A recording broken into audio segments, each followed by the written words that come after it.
Good morning students. Today we are going to discuss a lesson number 2 for standard 7. In our previous lesson, in lesson number 1, we discussed about the important days also. So today let's solve some of the statements and we have to find out the names of the authors. So let's start. Question number 1. Ram and Rahim are the two different names of the same God. It means that Ram और Rahim एक ही ईश्वर के दो अलग अलग नाम हैं. So the answer is Kabir. Question number 2. Let no man ask a man's sect or caste. यानी कि किसी भी व्यक्ति को किसी संप्रदाय या जाति से मत पूछो. So the answer is Ramananda.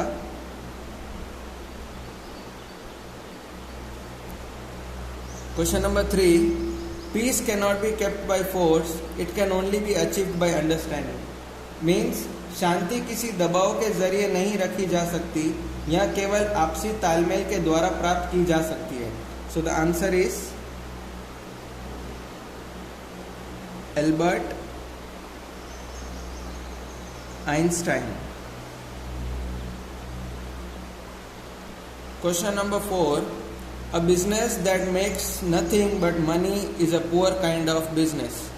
यानी कि एक व्यवसाय जो पैसे के अलावा कुछ नहीं करता है वह एक खराब प्रकार का व्यवसाय है. So the answer is Henry Ford. Question number 5. Wise man don't need advice, fools won't take it. It means बुद्धिमान पुरुषों को सलाह की जरूरत नहीं, मूर्ख लोग उसे नहीं लेंगे. सो the answer is Benjamin Franklin.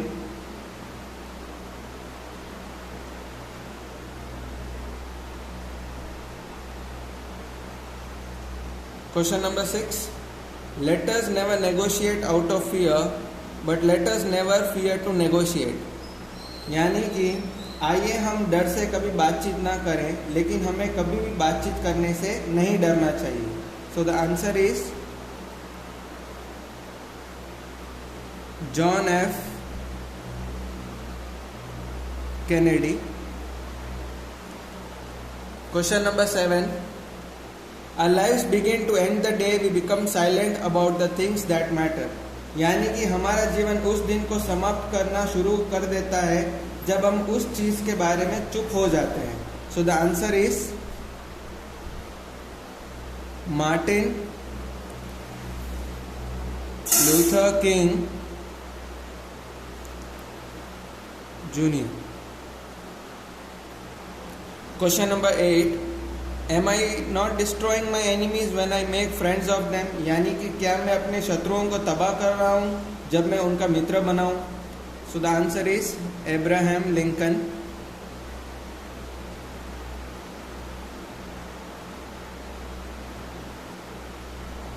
Question number 9. There is a real magic in enthusiasm. It spells the difference between the mediocrity and accomplishment. It means उत्साह में एक वास्तविक जादू है, यह मध्यस्थता और सिद्धि के बीच अंतर को दर्शाता है. So the answer is Norman Vincent Peale. Question number 10. Pennies do not come from heaven, they have to be earned here on earth. इसका मतलब होता है पैसे स्वर्ग से नहीं आते हैं, उन्हें यहाँ धरती पर अर्जित करना होगा. सो the answer is Theodore Roosevelt.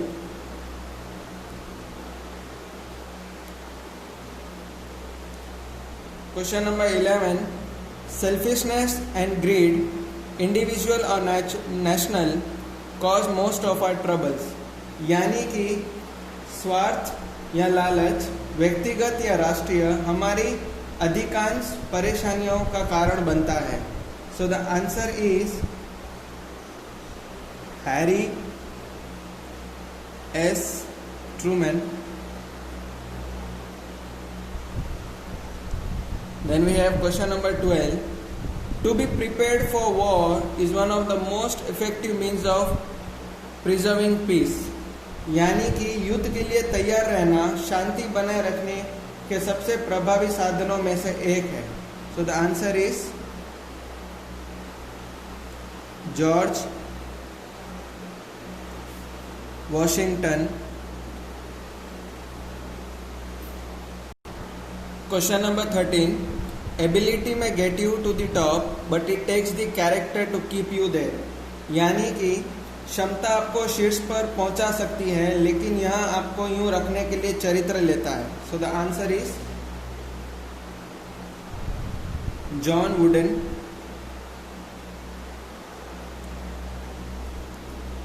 Then we have question number 14. A fanatic is one who can't change his mind and won't change the subject. यानी कि एक कट्टरपंथी वह है जो अपने दिमाग को बदल नहीं सकता है और न ही विषय को बदल सकता है. So the answer is Sir Winston Churchill.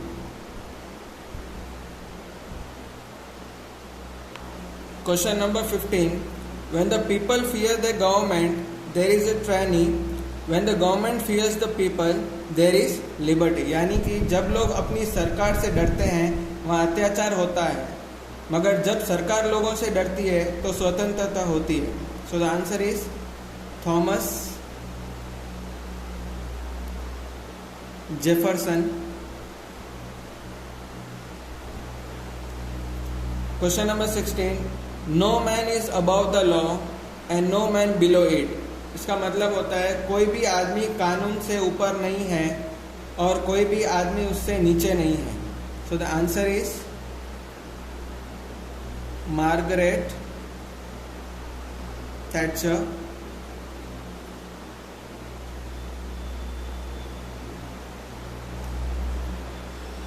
Question number 17.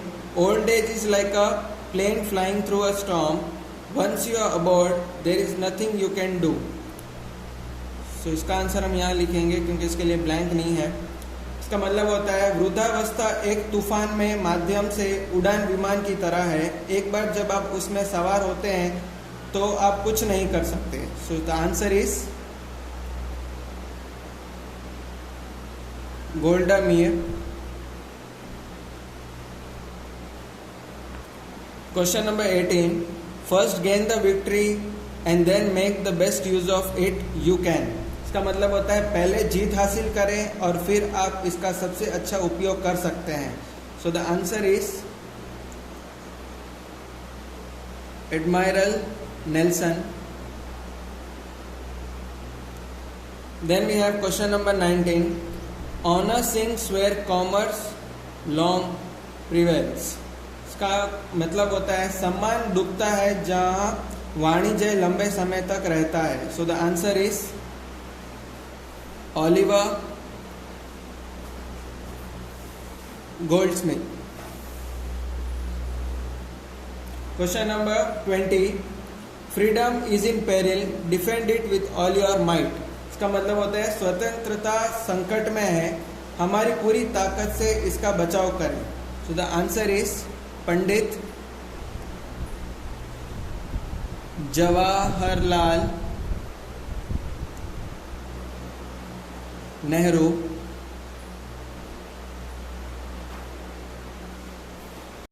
Question number 21.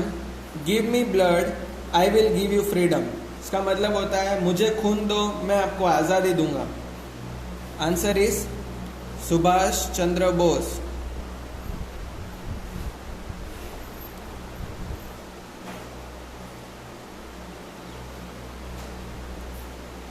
Question number 22. whom the gods love die young.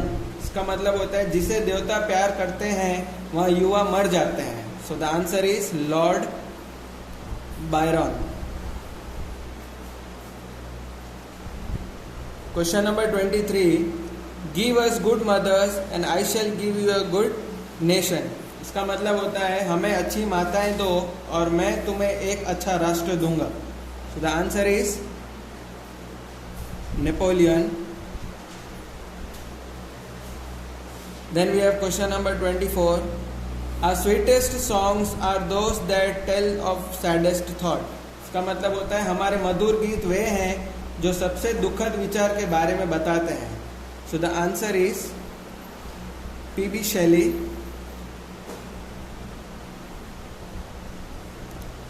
And then we have last question 25. I am a part of all that I have met. यानी कि मैं उन सभी का हिस्सा हूँ जो मुझे मिले हैं. So the answer is Alfred Lord Tennyson.